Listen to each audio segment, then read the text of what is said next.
బట్టల మరకలు పూర్తిగా వదిలించే ప్లాంట్ బేస్డ్ డిటర్జెంట్ లిక్విడ్ ఎలిమ్ డిటర్జెంట్ లిక్విడ్.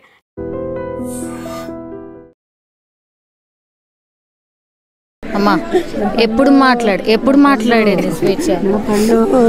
నా పండు నిన్న మాట్లాడింది. నా పండు తర్వాత ఫోన్ చేస్తా అన్నది. నా తల్లి మళ్ళీ ఫోన్ చేయలేదు. నా తల్లి నేను చేస్తే ఫోన్ ఎత్తలేదు. నా తల్లి నా కుంక నా కోడే నువ్వు ఏడగానే పడతావు రో. ఏ చెట్ల పండు చూడాలి రో, ఏ గుట్టల పండు చూడాలి రో. నా గుండె వలిగిపోతుందిరా.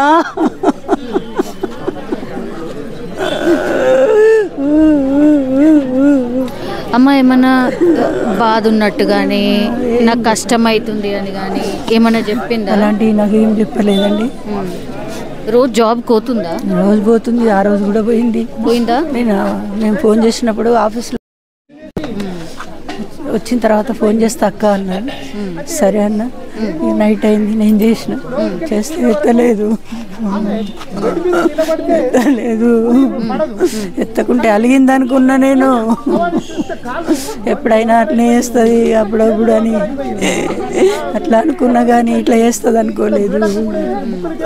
ఇప్పుడు ఈ పూర్ణచందర్ ఎవరు? మీరు చూసిండ్రా? మాట్లాడినరా? నేను మాట్లాడలేదు, ఆమెకే తెలుసు. ఇప్పుడు ఇప్పుడు ఉంటున్న ఇల్లు ఎన్నేళ్ల క్రితం నుంచి ఉంటుందమ్మా? 4 years 5 years ఉంటుంది. ఓకే.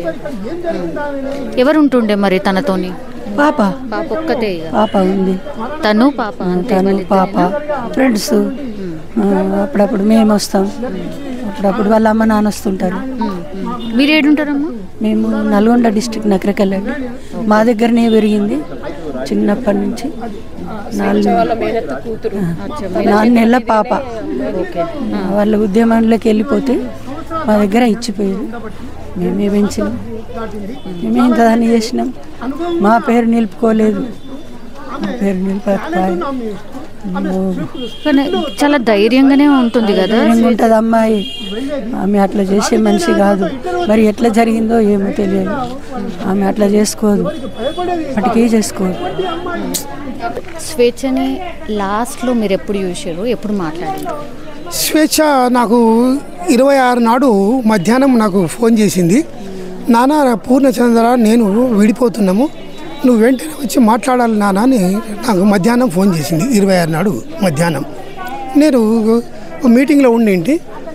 కొద్ది నిమిషాలు ఆగుబెట్ట, నేను మీటింగ్ అయిపోగానే నేను వచ్చేస్తాను అని అంటే మళ్ళీ ఫోన్ చేసి లేదు నాన్న నువ్వు వెంటనే రావాలా నాన్న వరకు నేను వెంటనే ఇంటికి పరిగెత్తి వరకు ఏంటంటే నాన్న నేను డ్యూటీకి పోవాలా, నువ్వు పూర్ణచంద్రతో మాట్లాడు అని అంటే వద్దు బేట నువ్వు ఉండాలా, నువ్వు లేకుండా నేను మాట్లాడను, నేను సింగిల్గా ఉండు బేట నేను వచ్చేస్తున్నా ఉండు అని అంటే ఉన్న తర్వాత ఇంటికి వెళ్ళిన తర్వాత నా కూతురుతో సపరేట్గా మాట్లాడాను. ఏంటమ్మా ఏముంది అంటే నానా గొడవలు అవుతున్నాయి బాగా, ఇక మేము కలిసి ఉండలేము, నేనైతే కలిసి ఉండలేను, నేను ఖరాఖండిగా చెప్తున్నా, నువ్వు ఆయనతో మాట్లాడేటప్పుడు మళ్ళీ కలిసి ఉండేటట్టు మాత్రం నువ్వు మాట్లాడద్దు నాన్న అని చెప్పేసింది. చెప్పగానే తర్వాత బయట వచ్చి ఆయన పూర్ణచంద్ర బయట ఉన్నాడు. బయటకు వచ్చేసి బయట కూర్చొని మాట్లాడుతున్నాము. ఇక మేము పూర్ణచంద్ర ఎంబడ ఆయన ఫ్రెండ్ ఉన్నాడు, ఆయన పేరు నాకు తెలియదు. బయట కూర్చొని మాట్లాడేటప్పుడు మా కూతురు కూడా వచ్చి బయట కూర్చున్నది. ఇక వాడు నాతో మాట్లాడుతున్నా ఏంటంటే మేము 5 సంవత్సరాల నుండి కలిసి జీవిస్తున్నాము, నేను 3 సంవత్సరాలు ఆమె వెంటబడి నేను ఏంటంటే ఆమెను కలిసి జీవించడానికి ఒప్పించుకొని మేమిద్దరం కలిసి ఉంటున్నాము అని చెప్పిండు. 4 సంవత్సరాల నుండి సపరేట్ రూమ్ తీసుకొని ఉంటున్నారు. వాళ్ళిద్దరు కలిసే ఉంటున్నారు. అయితే వాళ్ళు ఏంటంటే ఈమెతోని కలిసి ఉండడము వాళ్ళ ఫ్యామిలీ తెలవగానే ఫ్యామిలీలో చాలా గొడవలు జరుగుతున్నాయి. ఆమె కూడా భార్య ఊరుకుంటలేదు. ఏ భార్య ఊరుకోదు. ఆమె ఏడవడం చేయడం, ఆమె కూడా నేను సూసైడ్ చేసుకుంటాను అనడము అవన్నీ జరుగుతున్నాయట అక్కడ. తర్వాత వాళ్ళ భార్య అక్కడ బంధువులు వచ్చి కూడా వీళ్ళు కొట్టిండ్రు అని వాడు మొన్న చెప్పిండు నాకు. వాళ్ళు నన్ను బాగా కొట్టిండ్రు, నన్ను టార్చర్ పెడుతున్నారు, నేను బంధువులతో వాళ్ళతో కూడా నేను ఏది వాళ్ళు అడిగే వాటికి నేను చెప్పలేకపోతున్నా. నాకు చాలా కష్టమవుతున్నది. అయినా కూడా నేను కలిసి ఉన్నప్పటికీ కూడా ఏంటంటే మళ్ళీ మా ఇద్దరి మధ్యలో గొడవలు అవుతూ ఉన్నాయి. ఇక మేము ఇప్పుడు ఇక ఉండలేము అని అనేసి వాడు చెప్పిండు. వాడు చెప్పుతూనే వాడు అట్లా చెప్పి తర్వాత ఇక నేను వాడిని అన్న మందలించిన, నువ్వు డబ్బు చూసుకొని మదం ఎక్కిన వాళ్ళు లెక్క వ్యవహరిస్తున్నావు. నీకంటే డబ్బు ఉన్న వాళ్ళు చాలామంది ఉన్నారా. నీ డబ్బు అందరికి వేరే వాళ్ళ లెక్కలోకి తీసుకుంటే లెక్కలోకి రాదురా. నువ్వు డబ్బు మదం ఉందని ఎంతమంది జీవితాలను నాశనం చేస్తావురా, ఎంతమంది అమ్మాయిలను నాశనం చేస్తావురా. నీ చరిత్ర అంతా తెలుసురా నాకు. కానీ నేను మాట్లాడుతుంటే నా కూతురు వద్దన్నది. నువ్వు మాట్లాడుతుంటే నాన్న నేను చనిపోతాను అని అన్నుంటే నేను ఆగినాము. మన స్వేచ్ఛకి 2 మ్యారేజెస్. అవును, ఫస్ట్ ఒక మ్యారేజ్ అయింది. అది మేము సీడీలు క్యాసెట్లు తెలంగాణ తర్వాత విప్లవం తయారు చేసేవాళ్ళము. అక్కడ మాధవ నగర్ అంటేనేమో అక్కడ స్టూడియో ఓనర్ కొడుకు ఆపరేటరు.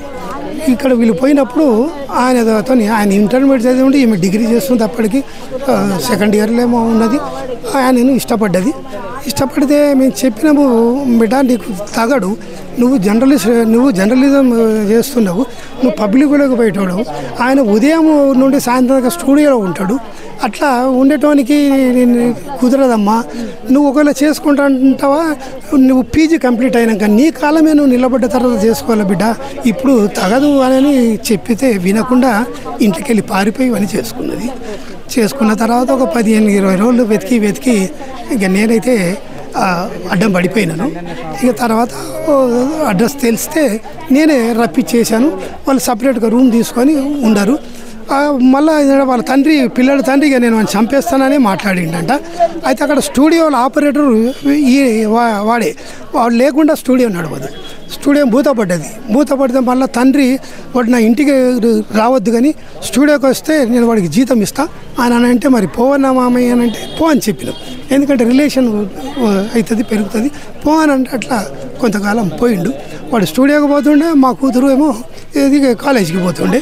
అట్లా కొన్ని రోజులు గడిచిన తర్వాత వాడే మొదలు పెట్టిండంటే, ఇక నువ్వు పంజాబ్ డ్రెస్సులు వేసుకోవద్దు, నువ్వు బయట తిరగద్దు, నువ్వు ఇంట్లోనే ఉండాలా, నేను సంపాదిస్తున్నా కదా అని చెప్పేసి వాడు ఈ విధంగా వేధింపులు మొదలుపెట్టిండు. అట్లా వేధింపులు పెట్టే వరకు ఇద్దరి మధ్య మనస్పర్ధలు వచ్చినాయి. ఆమె ఏంటంటే చాలా టార్చర్ అయింది వాడి వేధింపులకు. ఏం చేస్తాడో రాత్రి కూడా భయపడుతూ కాలం గడిపింది.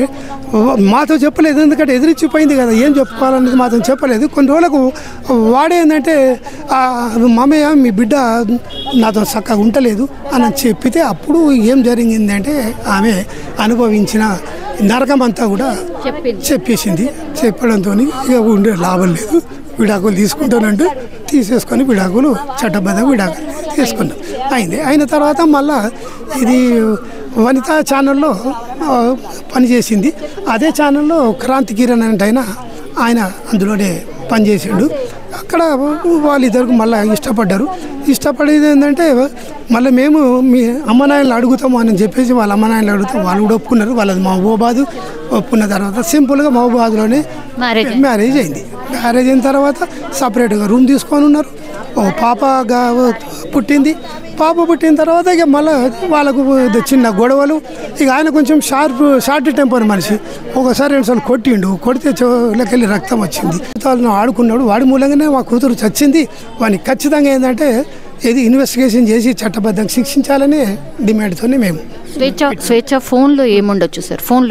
ఫోన్లో ఏమో వాడితో కలిసి తిరిగిన జస్ట్ ఒక 5 days బిఫోరే వాళ్ళు టూర్కి వెళ్ళి వచ్చిండ్రు. వాడు ఖానాపూర్లో విల్లా కడుతున్నాడంట. ఆ విల్లాలో చెట్లు కొరకు నాటడానికి కొరకు మా కూతురు వాడు తర్వాత వాడి ఫ్రెండ్స్ ఇద్దరు కలిసి 4 పోయి 4 రోజులు పోయి మొక్కలన్నీ ఏదో పరిచయం చేసుకొని వచ్చిండ్రు. వచ్చిన 2 రోజులకే ఇది జరిగింది అన్నట్టు. అట్లా దానికి ఇక ఏమనుకున్నామో అలా ఆమె అక్కడి ఫోటోలు పెట్టింది. వచ్చిన తర్వాత కూడా ఏంటంటే నేను హ్యాపీగానే ఉన్నా అని చెప్పేసి చెప్పినట్టు, మరి మా భార్యతో చెప్పిందో ఎవరితో అట్లా కూడా చెప్పింది అన్నట్టు. అట్లా అట్లా ఇది జరిగింది. అట్లా ఇక ఇప్పుడు పూర్ణచందర్ ఏడున్నాడో చెప్పిరా? పూర్ణచందర్ కొరకు వాళ్ళు పోలీసులు అడిగాము. రాత్రే మేము ఇంటికి వెళ్ళాము. ఇంటికి వెళ్తే ఇంటికి మొత్తం తాళం వేసి వెళ్ళిపోయారు.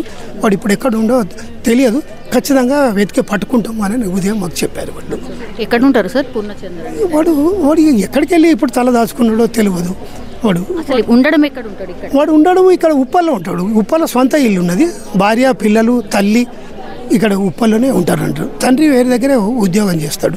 పోరాటాల కుటుంబం నుంచి వచ్చినటువంటి స్వేచ్ఛ చిన్ననాటి నుండే అనేక సమస్యలను ధైర్యంగా ఎదుర్కొని దాదాపు 18 సంవత్సరాల జర్నలిజంలో నిష్పక్షపాతంగా ఎన్నో వెలుగు తీయడం, ఎవరైనా అధైర్యపడితే దగ్గరుండి ధైర్యం చెప్పినటువంటి స్వేచ్ఛ. మరి ఆమె ఈరోజు ఇలా ఆత్మహత్యకు పాల్పడడం అనేది చాలా దురదృష్టకరం. ఇలాంటి సంఘటనల వల్ల పునరావృతం కాకుండా ఖచ్చితంగా మహిళలకు ధైర్యం చెప్పేటట్లు, ఒక భరోసా ఇచ్చేటట్లు, సమస్య ఏదైనా సరే ధైర్యంగా ఎదుర్కొనేటట్లు మరి అందరూ కూడా కల్పించాల్సిన అవసరం ఉంది. ఒక సమాజంలో స్ఫూర్తినిచ్చేటువంటిది స్వేచ్ఛ. ఈరోజు ఈ స్థితికి రావడానికి గల కారణాలు అయితే మనం వెలికి తీసుకోవాలి. నేనైతే నా చేతిలో పెరిగినటువంటి బిడ్డ దూరమైంది అని అంటే నేను నమ్మలేని పరిస్థితిలో ఉన్నాను. మేమంతా కూడా స్వేచ్ఛ వల్ల అమ్మ నాన్న మేమంతా కూడా ప్రజా సమస్యల పరిష్కారం కోసం ప్రజలలో ఉండి పనిచేసినటువంటి ఒక సామాజిక కోణం నుంచి వచ్చినటువంటి వాళ్ళం. ఆ కుటుంబం నుంచి వచ్చినటువంటి స్వేచ్ఛ చాలా ఇన్స్పైర్ సమాజానికి. ఆమె మాట్లాడే ప్రతి మాట కానీ, ఆమె రాసే ప్రతి